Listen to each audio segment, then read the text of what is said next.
আমি ঝটপট কিভাবে গরুর ভুঁড়ি বা বট রান্না করি সেটাই আপনাদের মাঝে শেয়ার করব। তো প্রথমে একটা প্রেসার কুকার নিয়ে নিলাম, আর ভুঁড়িটা আমি হলুদ দিয়ে সেদ্ধ করে সুন্দর করে কেটে নিয়েছি। তো সেটাই এখন এর মধ্যে দিয়ে দিলাম, আর দিয়ে দিচ্ছি আদা রসুন বাটা। তারপরে দিয়ে দিলাম গোটা মশলা, এখানে সব ধরনের মশলা আছে, সাথে তেজপাতা, সব ধরনের মশলা এখানে আছে, তো একবারে দিয়ে দিলাম। আর দিয়ে দিচ্ছি পরিমাণ মতো নুন,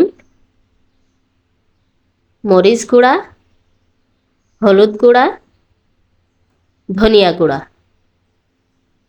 আর দেব পরিমাণ মতো তেল। তো আমি ওই যে বললাম ঝটপট রান্না করব, যার কারণে গুঁড়া মশলাগুলোই দিলাম। আর বাটা মশলার মধ্যে আমি আদা রসুন বাটা দিয়েছি, আর পরে আমি জিরা বাটা দিয়ে দেব। এখন খুব ভালো করে তেল দিয়ে মিশিয়ে নিচ্ছি, চারি সাইডতে খুব ভালো করে এটা মিশাতে হবে। আর এই দিয়ে দিলাম হচ্ছে জিরা বাটা। তো জিরা বাটাটা দিয়ে আবারও খুব ভালো করে মিশিয়ে নিলাম। এখন এর মধ্যে আমি পানি দেব।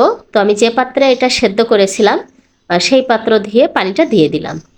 তো পরিমাণ মতো পানি দিয়ে দিলাম। এভাবে রান্না করলে খুবই অল্প সময় রান্না করা যায়, আর তা না হলে দেখা যায় অনেকটা সময় লেগে যায়, কারণ এই বট সেদ্ধ হইতে কিন্তু অনেক সময় লেগে যায়। তো আমি ঢাকনা দিয়ে আমি অনেকগুলো সিটি দিয়ে নিয়েছি, মানে একদম সেদ্ধ হয়ে আসা পর্যন্ত। তো দেখেন ঝোলটা কমে গেছে, দেখে বুঝতে পারছেন, আর বটটাও কিন্তু আমার সেদ্ধ হয়ে গেছে। এখন আরেকটা পাতিল বসিয়ে দিলাম, ওটা নামিয়ে রাখলাম। রেখে পাতিলটা গরম করে নিয়ে পরিমাণ মতো তেল দিয়ে দিলাম। তেল দিয়ে আমি এর মধ্যে দিয়ে দেব হচ্ছে গোটা জিরা। তো আমি তেলটা গরম করে নিই ভালো করে।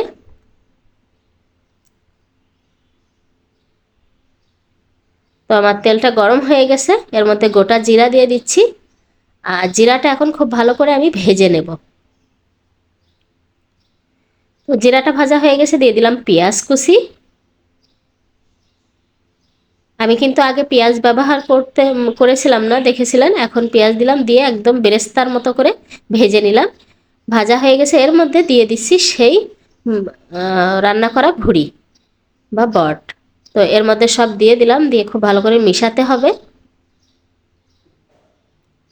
মিশিয়ে এর থেকে যে মানে একটু পানি আছে সেটা আমি শুকিয়ে নেব, তাহলে কষানো হয়ে যাবে, আবার এদিকে পানিটাও শুকিয়ে যাবে। তো আমি কিছুক্ষণ নাড়াচাড়া করে আমি পানিটা শুকিয়ে নিয়েছি। এখন প্রেসার কুকার ধুয়ে আমি পানি দিয়ে দিলাম। এখন খুব বেশি পানি দেব না, যেহেতু এটা একদম সুন্দরভাবে সেদ্ধ হয়ে গেছে।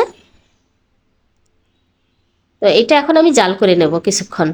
তো এইভাবে রান্না করলে আসলে খুবই দ্রুত রান্না করা যায়, আর না এমনি পাত্রে রান্না করতে গেলে অনেকটা সময় লেগে যায়। আর এখন দিয়ে দিচ্ছি গোটা কাঁচা মরিচ, দিয়ে আবারও মিশিয়ে আমি এটা 1 মিনিট জাল করে নামিয়ে নিয়েছি। দেখেন কতটা সুন্দর হয়েছে, আর একদমই ঝটপট রান্না করা যায়, এটা খুবই অল্প সময় রান্না করা যায়। আমি প্রায়